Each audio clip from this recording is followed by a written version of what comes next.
Geeks Gone Raw.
She's in there watching Avatar lore videos.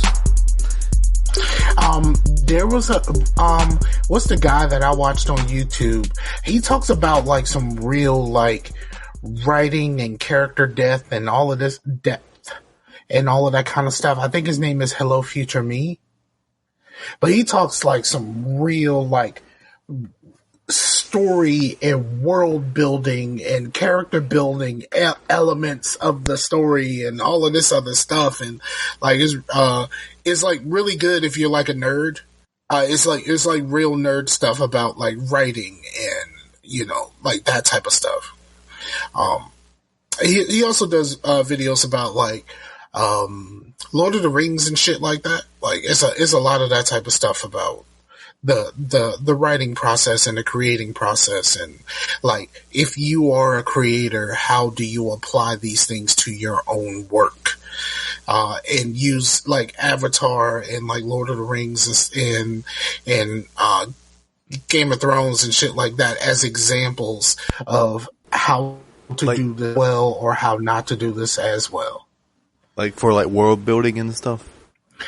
Yeah, it's really in-depth, like, creator-type shit. Because anybody can write a story with, like, a few characters, but it takes some work to create an entire universe of things that, like, link up and politics. Yeah, and that's what he goes into. It's a lot of that, like, world building and all of that kind of stuff in it. And I think it's really dope. The nerd part of me, actually really digs that. Like, I watch some stuff where people are talking about like high level musical concepts. And for most of it, I have no fucking idea what they're talking about. But on some level, I kind of get it. It's weird. It's like on some level, I understand. It's like sometimes these videos is like Pootie Tang. Pootie Tang. Yeah, Pootie Tang. Do you know who Pootie Tang is? No, other than like slang for vagina. No, the Pootie Tang is a character that was created on the Chris Rock show. And the character, the way that he talks, he doesn't speak actual words. And the idea is that you never understand what he's saying, but for some reason you always know what he means. Yeah, there's a couple other characters like that. So when he says like "Sadata my Dami," like you're like okay, but for some reason you understand like "What's up, brother?" Like you understand that is like. And like everything that he says, and like sometimes he'll go on and like really be like talking about some shit, and then but like you never understand what he's saying, but you always understand what he means. And kind of that's like R2D2, how you always know what R2 means, even though it's just beeps and shit. Yo, I learned something. I watched this the Star Wars documentary, right? Okay. I saw a Star Wars documentary, and like when R2D2 and Chewbacca are speaking and people seem to react to it, I saw a scene where they were recording and the guy in the Chewbacca suit was absolutely speaking English. And that's what they were responding to, not the fact that he was speaking the Wookiee language. They must have dubbed the Wookiee language over him. He was actually speaking regular fucking English while they were recording it. It takes a little bit of the magic out of it. Like, it takes a smidge of the magic out of it. But, like, I'm like, that was smart. Like, it's smart to record him actually saying the dialogue that we feel as implied. Yeah, so then that way, I guess that way, like, they don't have to, like, if it was just Wookiee noises, it would have to be, the responses would have to be completely scripted. Yes. Versus if he was talking, they could ad-lib a little bit. Because they know what they'll respond to. Yeah, because the one clip I saw, he was speaking and Harrison Ford responded, but he responded to what he actually said, not the Wookiee language. Right. And it was a scene the scene that they were doing was a scene that I had seen already. So, like, the idea of, like, oh, that's what he said. Like, oh, okay, I got it. I watched it. There's a like a 2.5 hour, like, documentary on Disney Plus on making the first 3 movies. And so, like, that was like super interesting. Like, if they put out like the recording of like the prequels or in the recording of like the sequel trilogy, I would totally watch those. I don't give a fuck if they're 2.5 hours. I would watch that shit. It's like, I mean, there's one thing I like about Disney Plus, right? Now, Disney Plus, as of right now, doesn't really have like a heck of a lot. Like, it really doesn't. But especially if you don't have kids. If you have kids, it's got plenty. Because I just like throw on Goof Trooper, DuckTales, and the kids are. Yeah, and so like that shit's old as shit. My kids still love that shit. So. Yeah, absolutely. But I don't have a kid around most of the time. Yeah. And like the last time that that Pooh Bear was here, like she was interested in that High School Musical, the movie, or the series. Sorry. It's literally called High School Musical, the series. Because the people in this school are going to do a musical based off of High School Musical, but it's a TV series. So it's High School Musical, the series. Oh man. And this is the only thing you can't do this on regular TV. Like, you have to pretty much do this on Disney Plus. I don't know if that's a Disney Plus original, or if it's a Disney Channel original, but like, that's the most convoluted fucking title ever. I don't know. Especially for an American show. Yeah, it's just really weird. But yeah, Disney Plus, the one thing I like about Disney Plus is it has special features in it.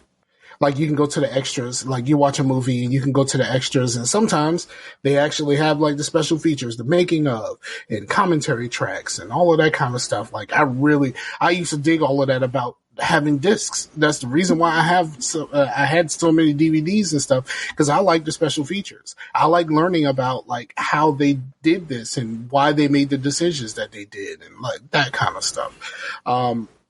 And Disney brought that back. So I really dig that. So once they have more content, once they have more original content, it's going to be on and popping.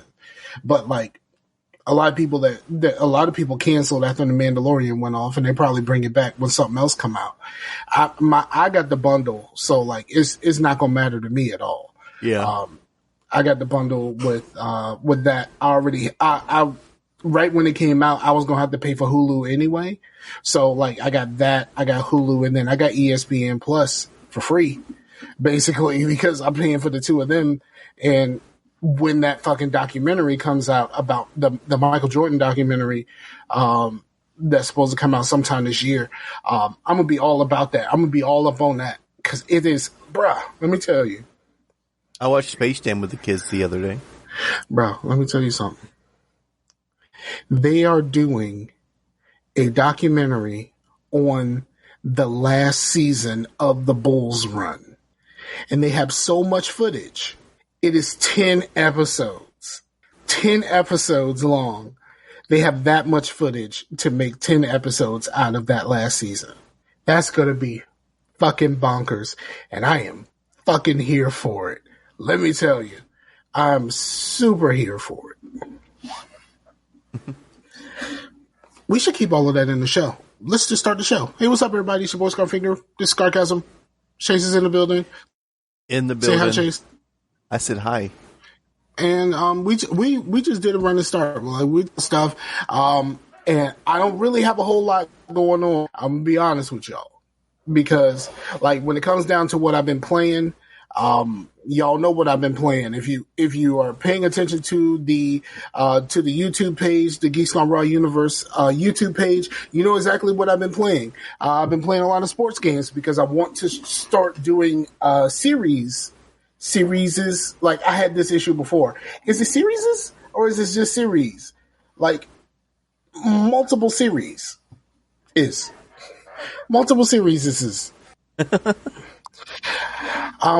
So I want to do those, and I want to play some sports games. I know eventually I do want to get back into some other stuff, but I think with the capture card, it makes it a lot easier for me to play stuff on the console and record that. I just got to get my recording settings straight.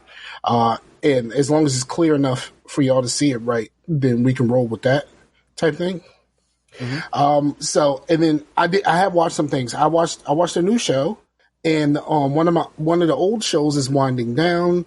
And yeah, it's just like I don't really have a whole lot going on. But because most of my spare time is when I do have spare time, it's about recording videos, trying to edit and put out videos, because I got painting videos and shit to do. Like, it's been a whole lot of stuff. But before we get into all of that, how's your week been, dog?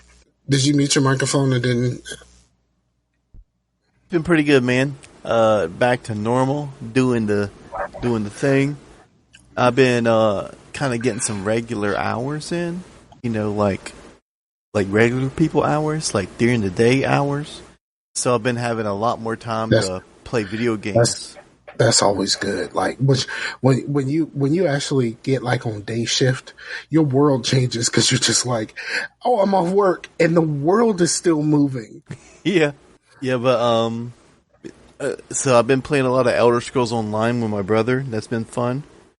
That game's actually really fun, and I tried it back on Xbox One, and I mean it was cool, but that was before like a lot of the big DLCs happened, because that was before Morrowind, I think, or when Morrowind's about to come out, or Morrowind the expansion for that game, not Morrowind the game. But and so there was less to do, but it was still pretty fun. But now that like Morrowind and Somerset and I think Elsewhere is the new one, and now Greymore, which is like most of Skyrim, is coming to it. It's like a lot of content. You can just literally go to one area and just have all these quests and just stuff to do. You just do it. And so that's what we've been doing. We just like kind of stick in an area and just do some dungeons and whatnot. And it's not really, because I'm sure there's like in-game stuff, like in Destiny, but it doesn't feel like, I gotta do my weeklies, I gotta do my dailies, all this stuff. We just get on there and we just, one day we were like, hey, let's just go south. And we went south. That's what we did that day. It's more about exploring the world than ticking off check boxes. Yeah, that's definitely the case. And I mean, it's super fun. I've been digging it. But other than that, I picked up Life is Strange 2 on the Year to Rat Steam sale. I know Pooh Bear was playing.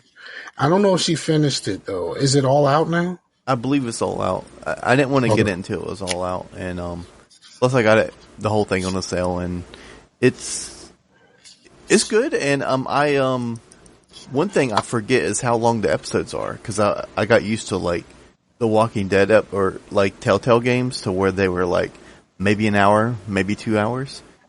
I don't know if I was just like taking in the sights, but that first episode took me like an hour, 3 hours and a half.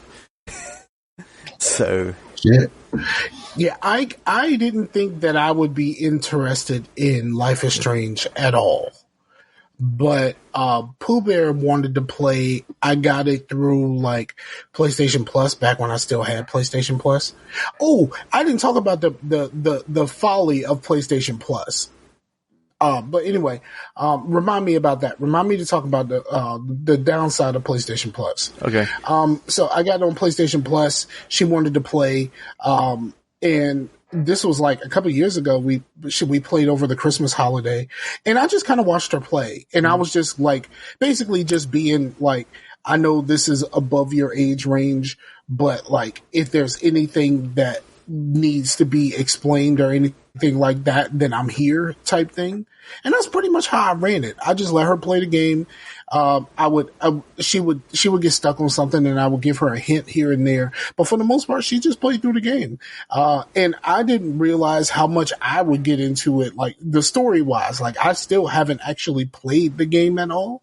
But I kind of enjoyed the story on some, like, teenage, it's kind of TV showish, with some teenagers, at a private school. Yeah.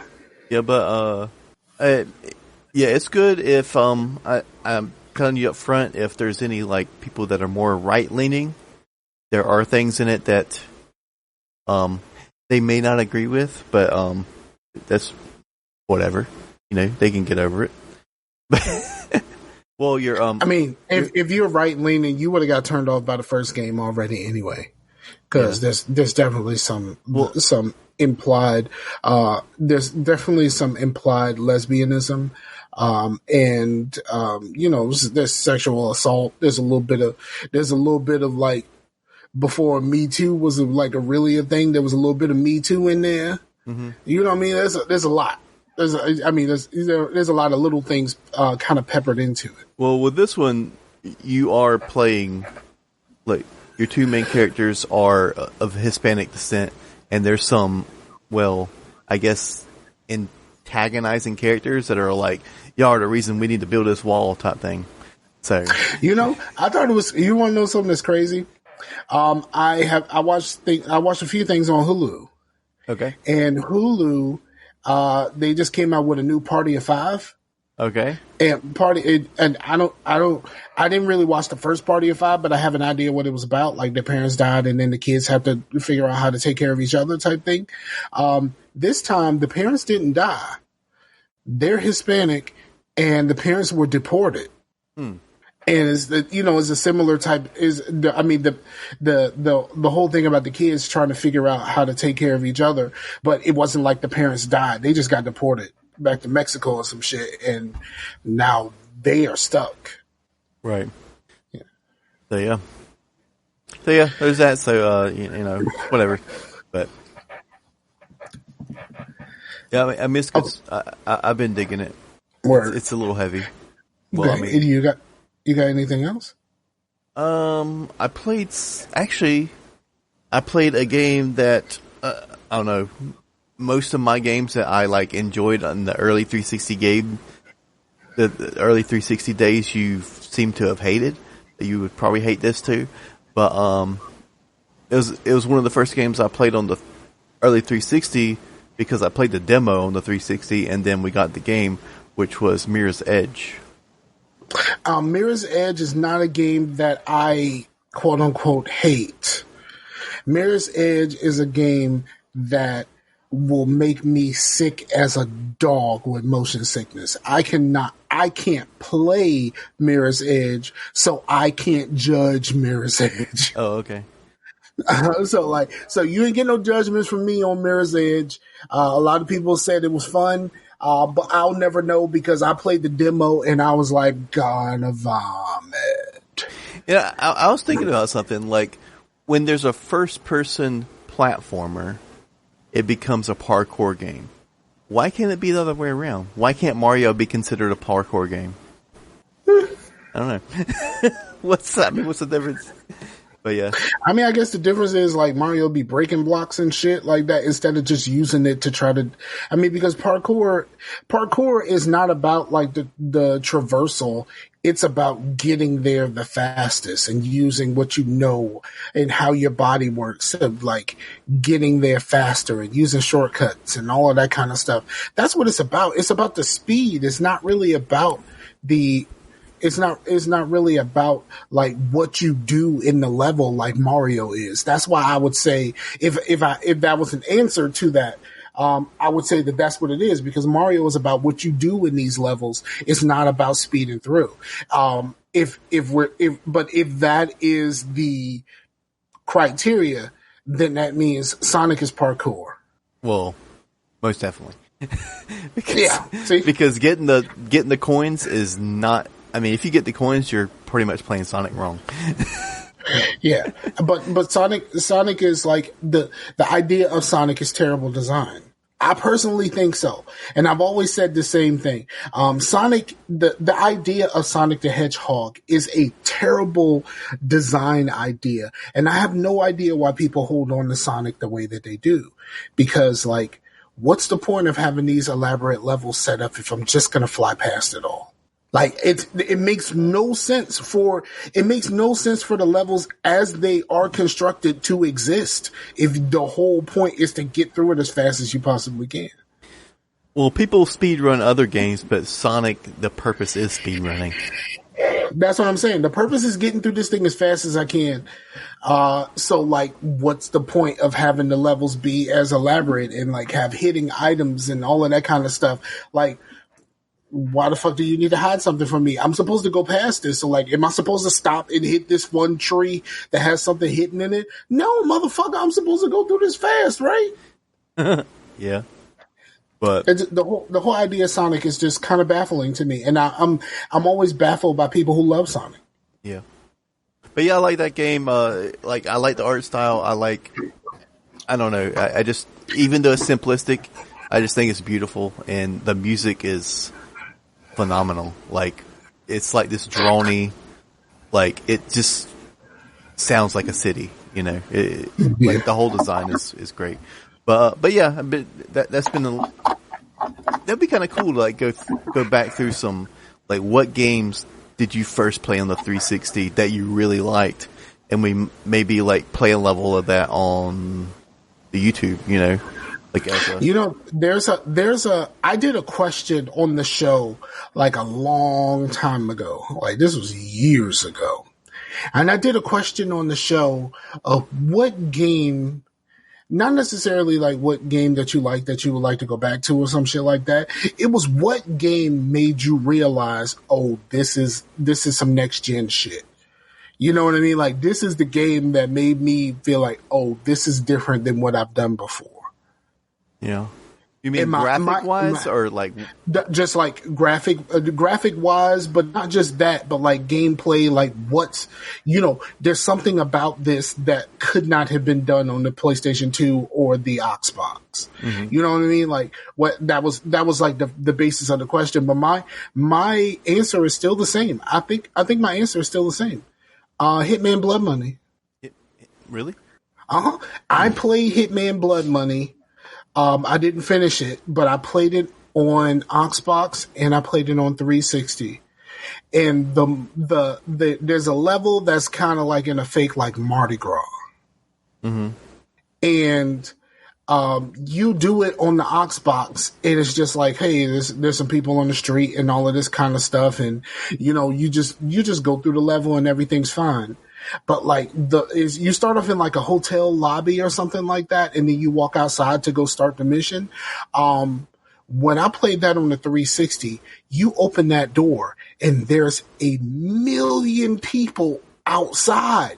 Like, it's night and day of like just how many fucking people it is.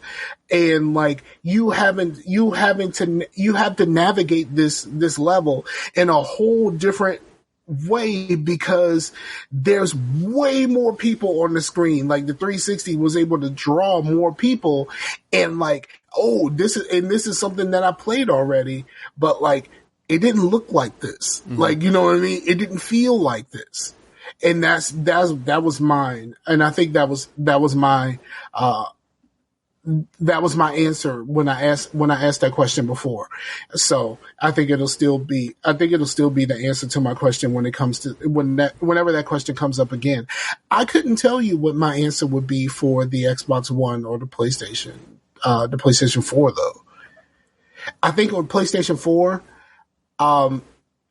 if I had to say something, like what game made me go, oh, I couldn't do this before, it's Killzone Shadowfall on PlayStation. Mm-hmm.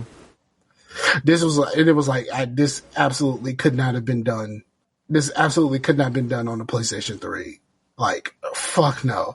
Killzone Shadowfall is a beautiful game, but like the gameplay and the story is shit. So that's why I call the whole Killzone series a beautiful piece of shit, because it is terrible, but it looks fantastic. And it has a very innovative multiplayer mode that should be in other games. It should not be in this game, because this Killzone should not have multiplayer. I said it. There we go. And like with Shadowfall, you had to pay extra for co-op. Co-op was DLC, dog. Like a horde mode type thing was DLC. That came out like months later. But like, I think that's what I don't know what it would be on the Xbox though. On the Xbox One. I would have to think about that. But yeah. Well, for me on the 360, it would definitely be kind of a cross between these two, which would be when I first dropped into the water in BioShock and how the water looked. It was like, holy shit, this is beautiful. And in Call of Duty 4, there's a part near the beginning, well, the whole game, but like there's a part near the beginning that speaks out in my mind. Is there was a breach and like the two U.S. soldiers went on one side and then the other guy went around, and just how they moved, they didn't move like video game characters, they moved like people. And that in that part where they had the night vision, it looked like a video camera. Like, I mean, it just looked real, you know, like things. Yeah. and it's especially just going at like, I think Call of Duty even back then was running at 60 frames on the 360, you know, and that's why it was so smooth versus other games. But it was definitely not 60 frames on the Xbox or a PS2. Right. But yeah, those are two main ones. And what you said about Shadowfall, you can kind of almost say about this whole fucking generation, like as a whole. Like, yeah, there's outliers, but like everybody's everywhere and everybody's on the Xbox or on the PS4, or they're neither, or they're just watching Netflix or whatnot. But it just seems like everything looks beautiful, but you can't really put a finger on like something that's just like, everything's just so muddled. And like from 2013 to now, it was just like just a big muddle of like, you don't even know. I guess on some level I do understand what you're saying, because like the biggest problem with this generation is it became not about the games. It became about like the power dynamic between the Xbox and the PlayStation. Oh yeah, the one thing it became about like resolution and shit like that in the beginning, and then you know, that made Microsoft want to go back to the drawing board, and then they came up with the One X. But of course, while they put all of their resources into fixing the issues that you said you had with this fucking thing, there's games that went by the wayside. Like, I can't focus on this. I need to put more P's in this thing. And like, the resolution got to be higher. The frames got to be higher. You know, I got to make a better machine. So I can't really focus on games right now because like y'all told me that my machine isn't good enough. Yeah.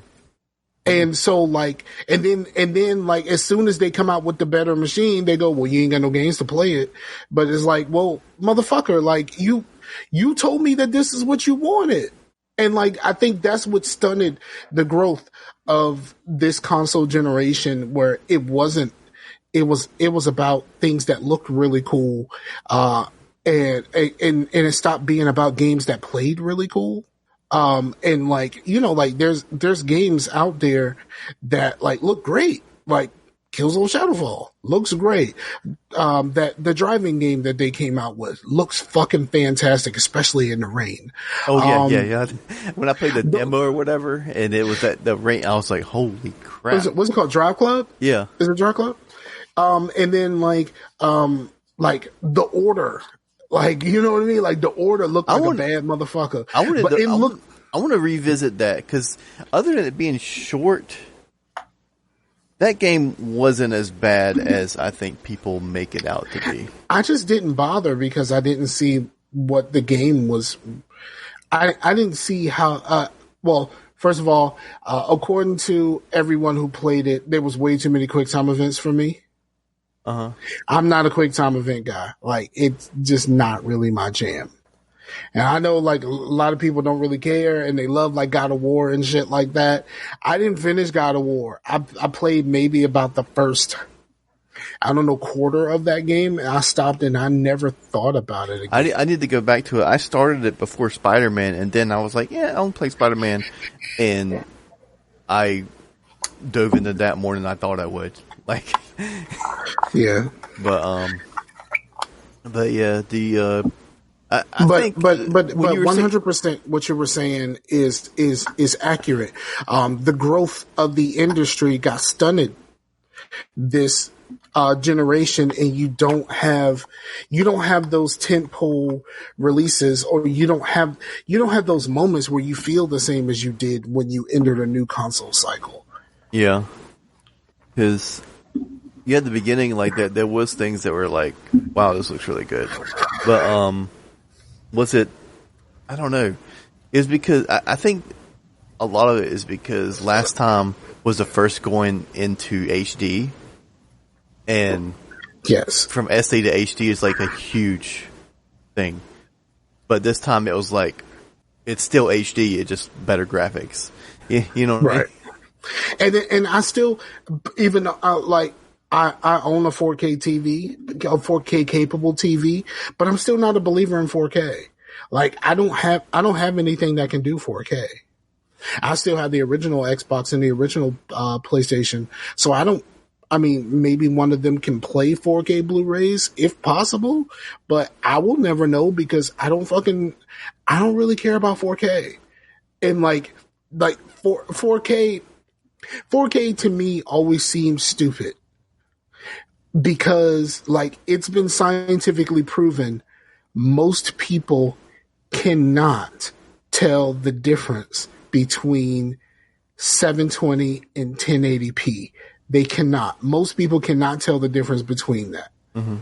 And the fact that you're just going to do is 4K. Like, okay, you couldn't tell the difference between 720 and 1080. So like, how the fuck are you, why the fuck is this going to matter now? I think at the,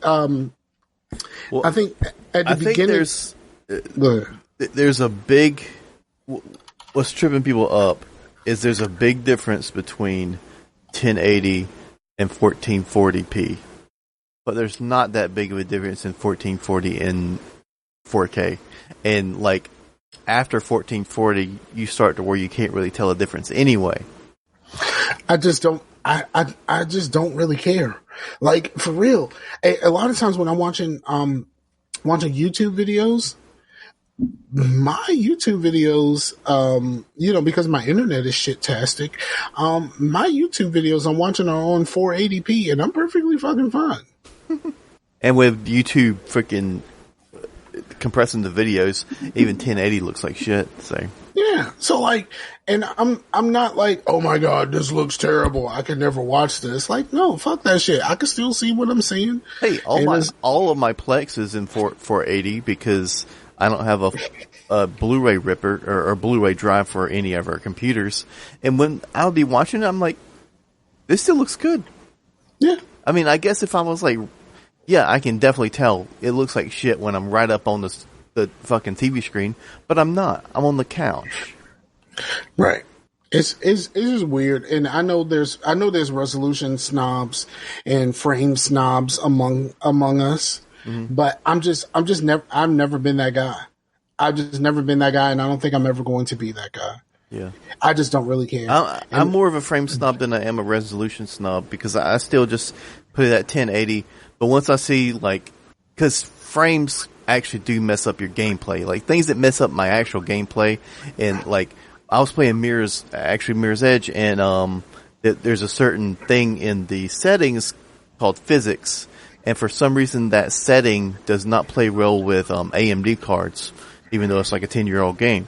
So there was a part to where a lot of glass was breaking, and I was like at like 12 frames per second, and I was like, I cannot play this game like this. Yeah, I can understand if your frames drop below 30. Yeah. How that affects your gameplay. But like the difference between 30 and 60, most people ain't gonna notice. Yeah. It's just something to put on the box to make people feel some kind of way about it. It just doesn't matter to me, and it's never mattered to me. And like, I don't know if, anybody, you can check my record. You go back to old shows and stuff like that. I have never been that guy. I've just never been. I mean, like I said, like some of my favorite games of last generation are cell shaded. So like, yeah, like Borderlands, like really, like are we really going to be?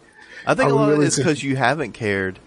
Like you just kind of like stick with your what you know. But I wouldn't think I would notice.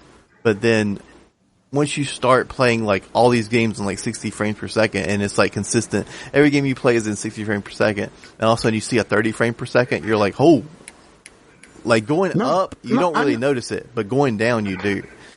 But see, here's the thing, like I'm playing all of these sports games, and these sports games are 60. Yeah. And like, so like, it still doesn't matter. Like the sports games still play like sports games. Yeah. Like, I don't feel like, if it goes down to 30, I don't feel like I'm really missing anything. And a lot of people say that about the 2K games on the Switch, because on the Switch they're 30 frames. And right. I'm like, I played 2K18. Rest in peace. They just turned the servers off. I played 2K18 on the Switch. Didn't feel like it was that much different, except for the buttons. Like, yo, can somebody, I don't know who, can somebody make Switch Joy-Cons and just swap the fucking buttons around? Like, that would be fucking sweet. All I want is somebody to fucking swap the buttons around. Like, I hate pressing A and the B button position. And it bothers me, like, because on the Switch, the A button still does the A button things. It's just where the B button should be. Right. We lost the stream. Oh, it came back. It went away for a second and came back. I don't know why. Everything's green over here. Yeah, on mine it said stream on offline, and then it came right back. I don't know. That was weird. Huh, but weird. But yeah. So like if somebody like just made a service where you just send this motherfucker Joy-Cons and he swaps your buttons around, that would be fucking sweet. You wouldn't think that it would be that hard. Just switch the A and B buttons. Just switch the inputs around. That's all. Mm-hmm. Switch the buttons and the inputs around, and like put the fucking Joy-Con back together, and like we good. Right.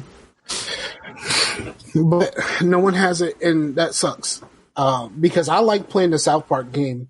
I was playing that South Park game, but like, some of your attacks, you have to time it with the A button. You have to press it at a certain time. But I kept pressing B by accident because I'm thinking that's where the A button should be. Because right. I play too much Xbox. Right. All right, so I've like I said, I've only really been playing these sports games that I'm recording. I do play like in between just to try to remember, because especially between the two basketball games, they play differently from each other. So I've been playing a little bit. I play a little bit before I record, so I've played a little bit more than what you've actually seen me record. But that's pretty much all I've been playing. As far as what I've been watching, though, I am pretty much caught up on My Hero Academia. I'm now to the point to where there's no fucking dubs, so I gotta read. So I go to YouTube instead of doing Hulu. I go to YouTube where someone cuts out the commercials and shit, and I have less time that I gotta read. I thought they did simuldubs for that. I mean, I can see them on Hulu. I don't have the other apps. Oh, okay. Hulu only has the subs. But like, it's the subs plus ads and shit. It's just like, you know what, fuck that. I'm just going to YouTube where like you can condense this shit to me in like 10, 15 minutes, and like we can cut out all the stupid shit. Right. So I'm caught up there. I like it, but I'm just kind of like I'll also watch a YouTube video, so I know what's happening like way in the future in the manga or the manga, whatever the fuck you want to call it, if you're a jerk about it. So like I know where some of this is going, because like sometimes I'll be watching a video and then I fall asleep and then they start talking about this shit and then I wake up and go, huh, that's what's gonna happen next. So I like that. Power is really good. There's only one episode left. But Power is like super fucking good.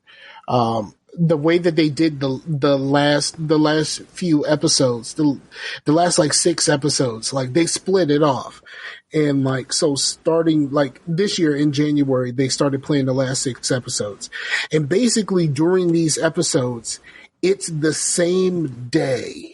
It's the same day, but every episode is from a different character's perspective on that day. So like all of these, so like, but like how they're doing, like, I mean, it's no spoiler for anybody who's attached to like at the very least Facebook. The main character got shot, but we don't know who shot him. So like, basically each of these episodes is like another character's perspective, and by the end of it you kind of rule that character out. So okay, so they didn't do it, so now I'm wondering who do it. So you're kind of narrowing it down, and technically there's only 3 people left. There's only 3 people it could be, and it's just really good. The show's going to come to an end after this. They're doing another show that's set in this world, but it'll be after this.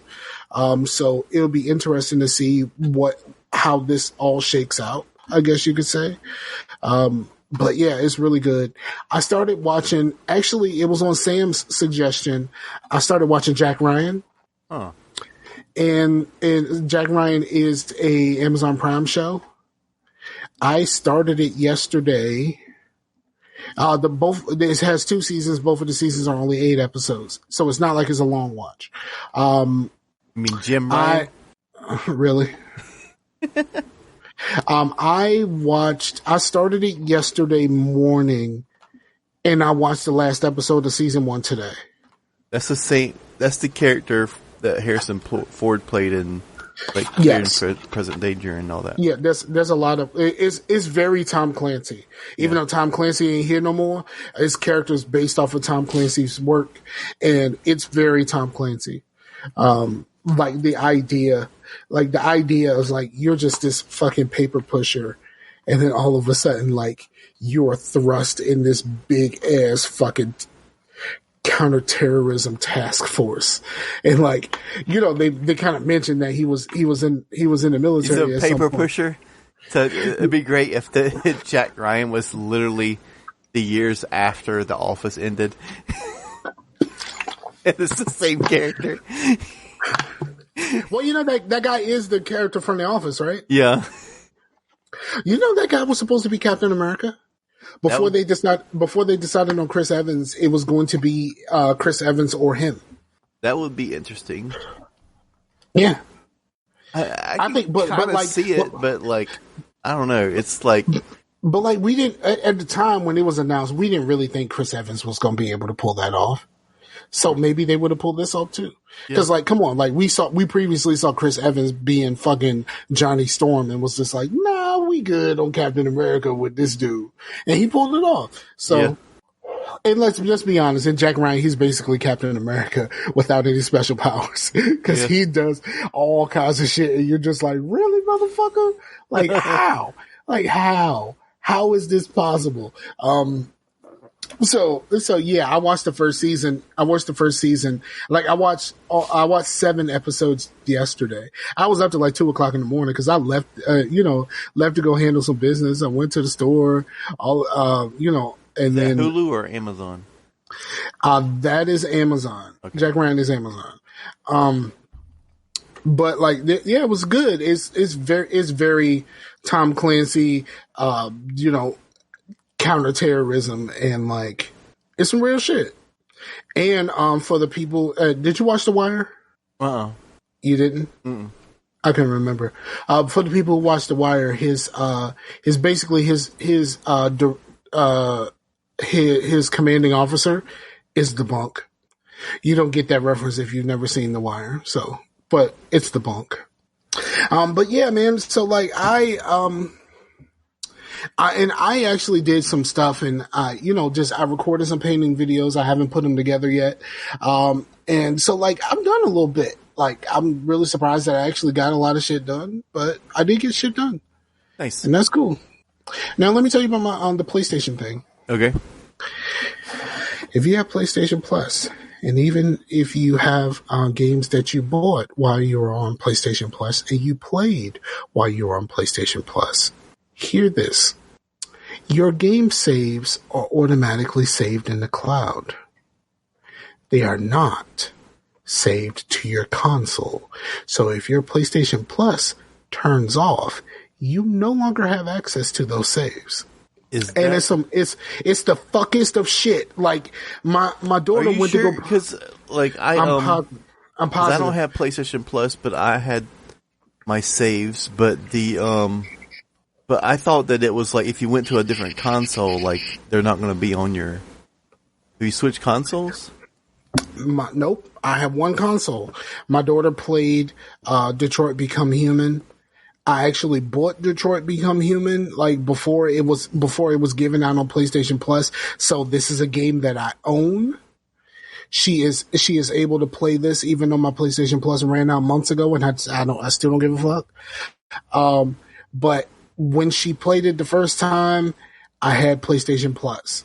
When she came back, I did not, and she had no access to any of her saves and had to start completely the fuck over. Now, if it was saved in both places, like you saved a copy to the cloud or whatever, you just check with the cloud and be like, this good? All right, cool. But the fact that those saves were not on my console. Yeah, that's weird. And she had to start all over, that's fucked. That's proper fucked. And I already don't use my PlayStation now. I'm just kind of like, fuck that thing. Arcana's up in this piece. What's up, yo? And then, yeah, okay, so I said that, and there was something else I was going to say, and I can't remember what it is. Well, that's a predicament. Yeah, it is. Rest in peace to Kobe Bryant and all of the other people who died on that helicopter crash. It's some real stuff. I'm not a Kobe Bryant fan. Kobe Bryant is kind of like the Beatles to me. Like, I've never been a fan of the Beatles. I didn't grow up with the Beatles. It's not my jam. Kobe Bryant is like a year older than me. So I was never a Kobe fan. I was a Michael fan and eventually became a LeBron fan when Michael left, that type of thing. And Allen Iverson kind of in between. So I was never really a Kobe fan. But like, just like the Beatles, like, I recognize his contribution to the game, and I recognize who he is and how of just an amazing basketball player he was. And it's the same thing with the Beatles. Like, I recognize the Beatles' contribution to music. I just don't care about the music that much. It's not really for me. You know what I mean? Like, and I feel the same about Kobe Bryant, but like, what happened was, Arcana said the same thing. I wasn't necessarily a fan, but I respected his skill. That's 100% the truth. The part that hit me the most is like finding out that his daughter was there. And like, as a father, especially the father of a little girl, like you are your little girl's protector. And like, in those short moments, like how heartbreaking it has to be for you to be in the position to where you can do nothing to save your child, and your child is watching her hero die in front of her. Like, because the fact that you can't do anything about this, her hero is gone. You know what I mean? Mm-hmm. Like, that is the part that really made me think about it, because like, I'm a father of a little girl, and like the moment I stop being a hero to her is like would break me. You know what I mean? And just like that moment happened for him right before they both died. And that really kind of like really, now I ain't shed no tears or no shit like that. I didn't feel that strongly about it. Because I mean, I felt strongly about it, but I didn't feel that strongly about it. I think what some of the people were saying about it affected me more than the actual thing.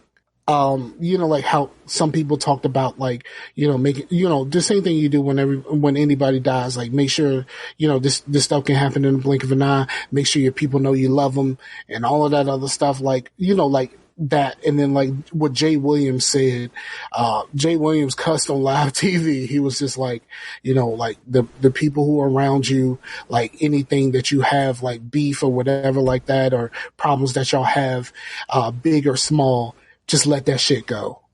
Like, just let that shit go. Like this life is too short for that. And something can happen. You're holding on to this and like, it can never be resolved. So if it can be, just let that shit go. It's what's more important that as of right now, y'all are here and like, y'all can work on this. But I'm paraphrasing and adding a little bit of my own, but like he said on national TV, let that shit go. Like for real. And like some of the other things that people were saying, like that affected me more than like knowing that. But I was in the store when this happened. So like I was in the store, I was walking in Walmart and somebody was like, yo, you heard about Kobe? And I was like, what are you talking about? It's like, he died. I was like, fuck out of here. Like, dude, come on, man. They're like, no, helicopter crash. He dead for real. It's like, what the fuck? Like, the crazy part about it is like the night before we were just talking about Kobe because LeBron passed Kobe for the all-time scoring list. Like we were just there. Like, you know what I mean? Like we were just there. We were just talking to, people were doing the whole Kobe versus LeBron thing and all of that kind of stuff. But we were just there. We were just in the middle of this. And then like, hours after that event happened, he's gone. And like, what, like, it's just, I think the shock of it and like the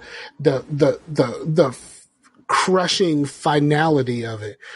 What's up, Mike J? The crushing finality of it is what really hit. What hit? I think that's what hit the hardest. Like, there's certain times when people die and like sometimes you see it coming or like it happens gradual, but like it's just like with Kobe, it was just like it's over, like that fast. It was just it's over. This thing crashed. It's over. Like, and you're just like, what the fuck? Mm-hmm. You know what I mean? Like, I was just talking about, dude, like, you know what I mean? Like that type of thing. But like, and to the other people, and I know people go like, well, there were other people on the helicopter. Like, if you're really that guy, you really want to be the, well, actually, dude, first of all, we understand that there were more people on that helicopter. But we also know that our culture is a celebrity obsessed culture, and there was nobody else on that helicopter that was a celebrity. And like, yes, those people's lives matter just as much as his, but his is the one that we know. His is the one that's documented. Like, we have all of these things that we can go back to and show people of like who he was to us and like make ourselves feel better and stuff and all of that. Like, even to a certain extent, like there's like videos of like his daughter playing basketball and stuff like that, which I think is kind of creepy, especially like all these professional athletes, like their kids. And like, like LeBron's son is a fucking, 9th grader and like he's on fucking national TV as a 9th grader. You know what I mean? Like, that's fucking creepy. I don't give a fuck who you are. Fucking creepy to be putting 9th graders on fucking national TV. Yeah. So like, but like there's video of her playing ball too and stuff like that. And there's videos and pictures of them together, in this aspect. So like, yes, I get it. The other people on the helicopters, their lives matter, but like his is the life that's documented the most. His is the life that meant the most to people on a global scale. And just because you want to acknowledge those other people, you can't try to dim his light in order to make them appear brighter. You know what I mean? Right. Like, like their lives are all equally as bright, but like his is like the closest to you, so it appears to be brighter because like he's a person that we recognize. Yeah. So it's a tragedy in every sense of the word for all of those people. And like, my condolences go out to the family, especially Vanessa. Like Vanessa lost her husband and her daughter. And I know she had, and now she has to raise her other daughters alone. Like that's gotta be rough. Yeah. And like to have, and to lose both of them at the same time, that has to be really rough. So, I hope that we can do what we do to support them, the people who are left. Like we can't do anything for the people that we've lost now, except for try to remember them. Try to remember them and kind of keep them in our hearts. But like, let's not forget the people that they left behind, which is depending on how much family each of them really had, like that's a lot of people. But like the immediate people should be our focus right now, especially Vanessa Bryant. So I think that's it. You got anything? No, I'm good. I wonder how many people now, because I'm in the mode of playing 2K and stuff like that. I wonder how many people are going to change their and make characters with a Kobe Bryant archetype. I don't know why I thought of that, but I had some weird thoughts today when I was trying not to think about Kobe Bryant. And I'm going to say the statement, and most people are not going to get this, but I thought of this and I sent out a tweet today, and I thought it was kind of funny for me to actually send something out on Twitter that wasn't like shared from another app. But I said this. I said, it just hit me that Maroon 5 is mint condition for white people. Some people are not going to understand that. So a lot of people are not going to understand that. But for the people who do, you kind of go, that makes a whole lot of sense. Maroon 5 is mint condition for white people. Yep. Not a fan. Huh? Not a fan. Not a fan of what? Maroon 5. Maroon 5. I like songs about Jane. I don't really fuck with a whole lot of the rest of it, but songs about Jane I really dug. Cause you could hear a lot of the Stevie Wonder influence and that type of stuff. Like you can hear a lot more of their influences, at that time as opposed to what they are now. Yeah. That,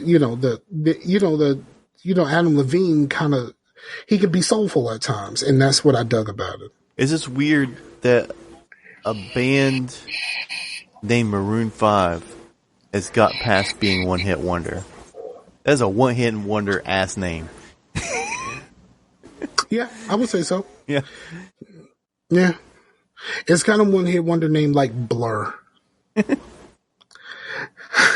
don't know why I just threw Blur under the bus, but like, do we know another song by Blur? Yeah, well, there's some like one-hit wonders to where they literally like were a band and then they weren't. And then there's other ones that were like big in the underground, and all of a sudden they had a hit, and then they went back to the underground. Like Beck was almost that until he had more hits, but like it was super weird that Loser is off of the album that it's off of. If you listen to any other song other than Loser, that's part of Weird Beck. There's a like thing where it's like a bunch of weird shit, and that's right in the middle of it, and there's a fucking single on out of all that weird shit. It's a weird fucking album. But yeah, so Blur had a big thing, and Blur is also the Gorillaz, so. Blur is also the Gorillaz? Yeah. Huh? Like the main singer from the main singer or the front man or whatever from Blur, he is the Gorillaz. Huh, never knew that. But I mean, yes, he has like people that come in like Delta Funky Homo Sapien and stuff, but like it's mostly him. Yeah. Word. That's cool. I didn't know that. You learn something new every day. Blue, blue, blue. All right. So like we're gonna wrap this thing up. Again, tell your people you love them. You never know when this thing is going to be over. But I'm going to say that I fucking dig and I love each and every one of y'all. Because if it wasn't for y'all, especially like, like Arcana and Mike J that showed up today in the chat, it would make this thing like insanely harder to do if you didn't feel like anybody was listening. So it's like the fact that just a small amount of you care a lot makes the world of difference. Then if a million people cared a little bit, it wouldn't mean as much as the few people who care a lot. Yeah. So we appreciate y'all. We're gonna wrap this thing up. We're gonna be back in 2 weeks. 2 weeks. I'm going to still do my videos. I'm still working on things before I actually start the series. I'm going to start doing more premieres, but I'm going to set up the premieres as like put like more time in between it so you have more time to see it. Hit that bell so that you get notifications when it goes up. So smash the bell, you know what I'm saying? Smash that like button. Hit the bell so you get notifications from us when we go live. You know what I mean? You just smash that bell like an Instagram chick. I hate myself after that. I do. I really hate myself after I said that. I hate everything right now. All right. So, for the homie Chase, I'm Scarfinger. This is Scarcasm. And we're out of here. Peace out to the Warriors, yo. Go to the YouTube, Geese on Rock Universe. Bloop.